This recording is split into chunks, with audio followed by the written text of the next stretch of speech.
¿Por qué Lucifer intentó reclamar el cuerpo de Moisés? ¿Qué motivó al príncipe de las tinieblas a abandonar su trono de sombras, solo para luchar por un cadáver?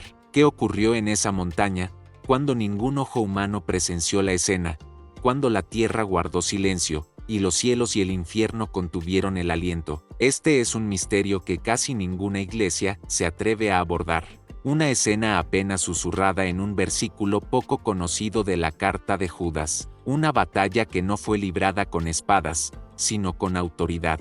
Porque cuando Moisés murió, su historia no había terminado. Lucifer vino por su cuerpo, pero alguien se interpuso, y lo que sucedió a continuación reveló cuán peligroso era Moisés, incluso en la muerte. Esta es la historia de la batalla por el cuerpo de Moisés, y estás a punto de verla como nunca antes. Bienvenidos a Historias Sagradas, el canal donde las verdades antiguas resucitan y los relatos olvidados cobran vida. Si estás listo para sumergirte en los misterios más profundos de las Escrituras, suscríbete ahora y acompáñanos en este viaje espiritual. El viento soplaba suavemente sobre el monte Nebo, las rocas eran frías, el cielo estaba cubierto por una nube densa de silencio. Abajo, el río Jordán se curvaba como una serpiente de plata a través del valle, y más allá, la tierra prometida se extendía como un sueño que Moisés nunca llegaría a tocar. Estaba solo, después de 120 años de vida, 40 en Egipto, 40 en el desierto de Madián, y 40 guiando a un pueblo terco y milagroso. Moisés, el siervo de Dios, estaba al borde de la historia y el exilio. Sus pies estaban agrietados por el polvo del desierto, su barba larga y enredada por el viento, su túnica deshilachada en los bordes por el tiempo. Sin embargo, la Escritura dice que su vista no se había oscurecido, ni su vigor se había debilitado. No moría de vejez ni enfermedad. Estaba siendo llamado a casa por la voz de la eternidad. Era el hombre que había visto la zarza ardiente, el que se presentó ante Faraón y convirtió el Nilo en sangre, el que golpeó el mar y lo vio abrirse, el que ascendió al Sinaí y descendió con fuego en los ojos, aquel que sostuvo la ley de Dios, y habló cara a cara con el Todopoderoso en medio de truenos y nubes. Y ahora, mientras el viento sacudía su manto en la cima de Pisgá, Moisés permanecía en silencio, esperando. Esto no fue una muerte común, fue una transición de este mundo al cuidado exclusivo de Dios. El Señor le mostró toda la tierra prometida a Abraham, Isaac y Jacob, desde Neftalí hasta Efraín, desde el mar occidental hasta las llanuras de Judá, una tierra que fluía leche y miel, una tierra de reyes, batallas, profetas y sangre. Esta es la tierra que juré a tus padres, dijo el Señor a Moisés, te he dejado verla con tus ojos, pero no cruzarás hacia ella. No era crueldad, era justicia divina. Moisés había golpeado la roca con ira, deshonrando a Dios frente al pueblo, y aunque los había guiado hasta el borde del destino, no podía entrar con ellos. Pero Dios no permitiría que Moisés muriera como un hombre común. No hubo levitas presentes, ni familia que preparara su cuerpo. No hubo aceite de unción ni entierro ritual, porque fue Dios mismo quien lo enterró. La tierra se abrió en secreto, el mundo contuvo el aliento, y en un momento que ningún ojo humano presenció, el espíritu de Moisés fue llevado al cielo, y su cuerpo ocultado. Deuteronomio capítulo 34, versículo 6, dice, y lo enterró en un valle en la tierra de Moab, frente a Bet-peor. Pero nadie conoce el lugar de su sepultura hasta el día de hoy. ¿Por qué? ¿Por qué Dios enterraría a Moisés en secreto? Este fue el hombre que trajo la ley al mundo, el profeta cuya cara resplandeció con fuego divino. ¿Por qué no levantarle un santuario? ¿Por qué no erigir un monumento? Porque Dios no estaba protegiendo un recuerdo, estaba protegiendo un misterio, y alguien deseaba revelar ese misterio, porque mientras el cielo cubría la tumba, el infierno tomó nota. Lucifer, antes estrella de la mañana, ahora padre de la mentira, había observado a Moisés toda su vida, desde el momento en que flotó en una canasta por el Nilo, hasta el día que golpeó la roca, hasta su último aliento en Nebo. Lucifer no había terminado, porque incluso en la muerte, Moisés era una amenaza para el reino de las tinieblas. ¿Por qué? Porque Moisés no murió simplemente como un hombre. Murió como un mensaje que decía que, incluso después del fracaso, es posible una intimidad con Dios, que la ley del cielo puede ser tocada por manos de barro, que incluso en la muerte, Dios sigue siendo dueño de sus siervos. Lucifer no podía permitir que ese mensaje quedara intacto. No podía permitir que un cadáver predicara pacto. No podía permitir que la sombra de Moisés se filtrara hacia el futuro, en profecías que aún no comprendía. Así que vino, no con tristeza, no con temor, sino con furia, y lo que sucedió a continuación, encendería una batalla entre reinos, una batalla por los restos de un hombre que Dios llamó amigo. Si esta historia ya tocó tu corazón, ayúdanos a seguir compartiendo estas verdades espirituales. Suscríbete al canal Historias Sagradas y activa la campanita para no perder los próximos capítulos. La batalla apenas ha comenzado. El valle estaba inmóvil, el aire tenía un peso extraño, como si el tiempo mismo se hubiese detenido. Aún no había salido el sol sobre la tierra de Moab, pero algo más oscuro que la noche ya había descendido. Lucifer había llegado, no con cadenas, no con tridentes ni fuego, sino con una majestad torcida por la rebelión. Se movía como un espectro envuelto en la gloria caída, deslizándose entre dimensiones con paso invisible. Su presencia curvaba el viento, y cada uno de sus movimientos helaba el aire. Las aves huyeron, la tierra se estremecía bajo sus pies silenciosos. Lucifer no venía a investigar, él sabía con certeza dónde Dios había depositado el cuerpo de Moisés. Sabía que ese lugar había sido sellado para el mundo de los hombres, pero no para él, porque aquel que alguna vez caminó entre las piedras de fuego, que estuvo ante el trono del Altísimo y cayó como un rayo por orgullo, ahora ardía con un único propósito: reclamar ese cuerpo. ¿Pero por qué tanto interés? Porque el cuerpo de Moisés, aún sin vida, tenía un valor espiritual incalculable. No se trataba simplemente de carne y hueso, se trataba de acceso, de autoridad simbólica, de poder celestial. Si Lucifer lograba tocar aquello que Dios había sepultado, podría corromper lo que había sido santificado, podría arrastrar el cuerpo hacia la burla, exhibirlo ante Israel, iniciar un culto a los muertos, sembrar idolatría que rompería generaciones. No era un simple robo, era sabotaje sagrado. Lucifer se detuvo, observó la tierra sin señales de alteración, todo en calma, pero para él, el silencio no era advertencia, era permiso. Alzó su mano, una mano antigua, marcada por las tinieblas más viejas que el tiempo, y extendió sus dedos hacia la tumba. Y entonces, una presencia descendió. No hubo trueno, no hubo fuego, solo autoridad. El arcángel Miguel apareció, descendiendo como un relámpago envuelto en luz celestial. Su armadura brillaba con fuego divino, su rostro resplandecía como tormenta, pero no blandía espada, no gritaba, solo se paró entre Lucifer y el cuerpo. El aire vibró, el universo contuvo el aliento. Miguel no vino a razonar, vino a defender. Lucifer avanzó, su voz seductora como terciopelo empapado en veneno. El cuerpo es mío. Él falló, golpeó la roca, desobedeció, pertenece a la muerte, y la muerte es mía. Miguel no replicó, no recordó las obras de Moisés, no mencionó su arrepentimiento, no citó leyes, solo pronunció una frase: que el Señor te reprenda. Nada más, sin argumentos, sin amenaza, sin teología, solo un decreto divino. Una sentencia judicial desde el trono más alto del universo. Lucifer retrocedió, no ante la fuerza de Miguel, sino ante la autoridad que lo respaldaba. En ese instante, su reclamo fue anulado. No tenía derecho legal, no tenía acceso espiritual. La sangre que corría en Moisés, el pacto que representaba, estaban sellados por Dios mismo. Lucifer desapareció, consumido por la furia, y Miguel se mantuvo firme, custodiando lo que el cielo había ocultado, porque incluso en la muerte,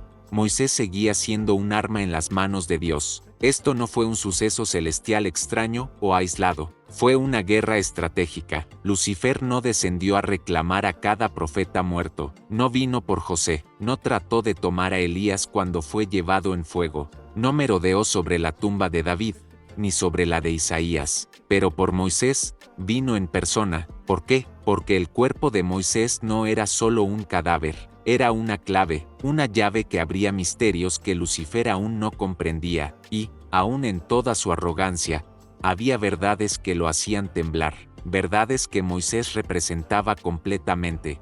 1. Moisés era el fundamento del pacto entre Dios y la humanidad.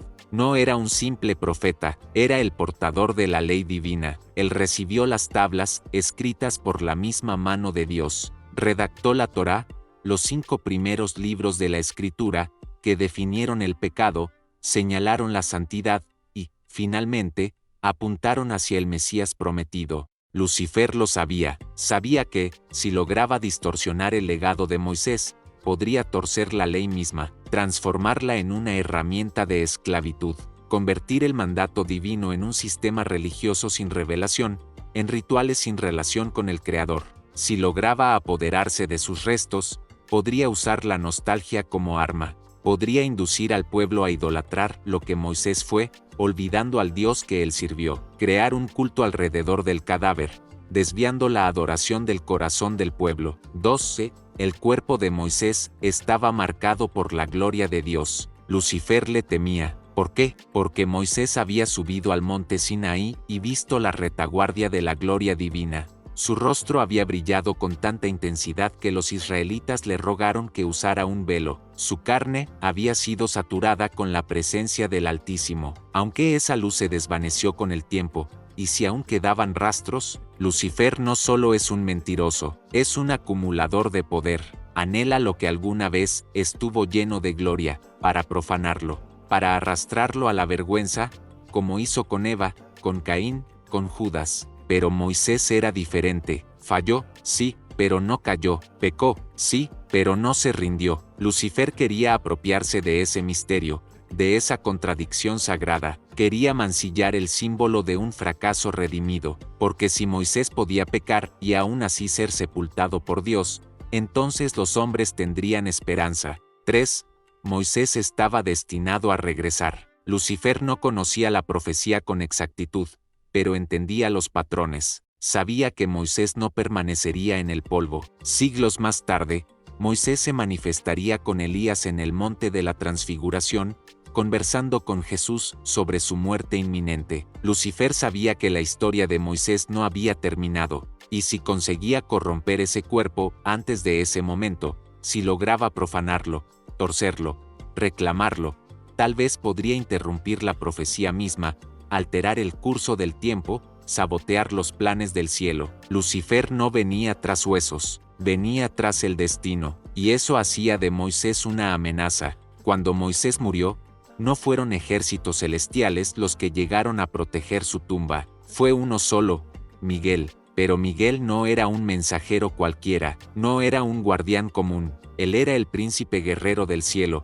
el ángel de la autoridad, del enfrentamiento, el ejecutor de la ley espiritual. La Biblia no lo describe con túnicas suaves ni con arpas. Miguel aparece cuando el cielo está bajo ataque, cuando las tinieblas se acercan demasiado, cuando la voluntad de Dios es desafiada por las fuerzas rebeldes. El dragón luchó junto a sus ángeles, pero no prevalecieron, dice el libro de Apocalipsis capítulo 12, versículos 7 y 8. Esto no es suave, esto es guerra. Lucifer no vino con argumentos, vino con acusaciones, y Miguel no llegó con explicaciones, llegó con autoridad. Que el Señor te reprenda, y detrás de esa frase se encontraba todo el peso del trono del cielo. Pero, ¿quién es realmente Miguel? ¿Por qué él fue enviado a esa misión tan singular? ¿Por qué no Gabriel, el mensajero de las visiones? ¿Por qué no un ejército celestial, como en otras ocasiones? Porque Miguel es el defensor designado por el cielo, es el comandante supremo en los momentos más críticos del conflicto espiritual. En el libro de Daniel, capítulo 10, el profeta estaba ayunando y orando, pero sus respuestas estaban siendo bloqueadas por fuerzas demoníacas. Fue entonces que un ángel le reveló: el príncipe del reino de Persia me resistió durante 21 días, pero Miguel, uno de los principales príncipes, vino en mi ayuda. Miguel no es pasivo, él interviene en batallas que otros ángeles no pueden ganar. Es un comandante divino, asignado no solo a Israel, sino a momentos de transición espiritual que marcan un antes y un después. ¿Y qué fue la muerte de Moisés, sino una transición de proporciones eternas? el fin del dador de la ley, el cierre de una era de pacto, el silencio antes de que una nueva generación entrara en la tierra prometida. Miguel fue enviado para garantizar que nada corrompiera ese cambio, y, aun con toda su autoridad, Miguel no actuó en nombre propio, no elevó su voz como si fuera el juez, no proclamó su opinión, no argumentó con Lucifer, simplemente dijo: el Señor te reprenda. Miguel entiende el orden celestial, sabe que, aunque es poderoso, no es la fuente del juicio, es el ejecutor de la voluntad divina, no el origen de ella. Eso lo hace más peligroso que cualquier ángel independiente, porque no actúa por emociones ni por orgullo, actúa por decreto, no puede ser sobornado,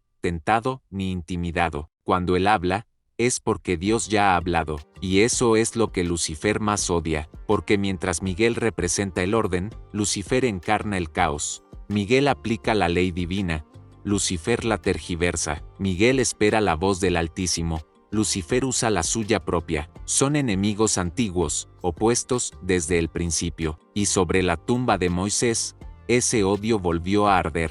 Pero lo más impactante es esto: Miguel no solo protegía un cadáver, estaba guardando una resurrección futura. En la epístola de Judas, versículo 9, se nos da el único registro explícito de este encuentro sobrenatural, pero cuando el arcángel Miguel contendía con el diablo, disputando por el cuerpo de Moisés, no se atrevió a proferir juicio de maldición contra él, sino que dijo: el Señor te reprenda. ¿Por qué registrar este evento aparentemente oculto? Porque el cuerpo de Moisés no fue olvidado, fue preservado. Siglos después, en lo alto de una montaña en Israel, Jesús se transfiguró en gloria, y junto a él aparecieron dos figuras, Elías y Moisés. Este último no estaba allí como un fantasma, ni como una visión, estaba real, vivo, presente. Ese momento había sido protegido mucho tiempo antes por Miguel, porque si Lucifer hubiera logrado profanar el cuerpo, tal vez Moisés no habría podido estar junto al Mesías. Si hubiera triunfado, la imagen de la ley junto a la gracia habría sido manchada. Miguel no defendía un simple cadáver, estaba asegurando la continuidad profética. Si este mensaje está fortaleciendo tu fe y abriendo tus ojos a verdades olvidadas, considera compartirlo con otros que también necesitan descubrir los misterios ocultos en la palabra. En historias sagradas, cada revelación puede transformar una vida. No estás aquí por accidente. La confrontación entre Miguel y Lucifer por el cuerpo de Moisés no fue un simple evento celestial aislado, fue un espejo, un reflejo eterno que resuena a través del tiempo y del espacio, porque esta historia no se trataba únicamente de Moisés. En realidad, hablaba de cada siervo de Dios, de ayer, de hoy, de ti. La lucha por el cuerpo de Moisés revela una verdad espiritual que muchas veces es ignorada en nuestra generación moderna. El enemigo no solo busca tu alma, también quiere tu legado. Lucifer no intentó arrebatar a Moisés mientras vivía, esperó hasta que se fuera, porque a veces, el impacto más poderoso que un creyente puede tener ocurre después de su muerte. Entonces, ¿qué lecciones nos deja esta confrontación espiritual tan única? Primero, tu cuerpo, tu vida y tu legado le pertenecen a Dios. Moisés fue un hombre común, tuvo errores, mató a un egipcio, desobedeció al golpear la roca, dudó, temió, falló, pero aún así, Dios lo enterró con sus propias manos. Aún así, Dios envió a Miguel para proteger su tumba. Aún así, Dios valoró su cuerpo, porque le pertenecía. Vivimos en una cultura que separa lo espiritual de lo físico, como si lo material no tuviera valor alguno. Pero para Dios, tu cuerpo no es solo polvo, es un templo, es una herramienta, es un vaso que da testimonio de lo eterno. Lucifer quiso arrastrar el cuerpo de Moisés a la corrupción, manchar para siempre su historia.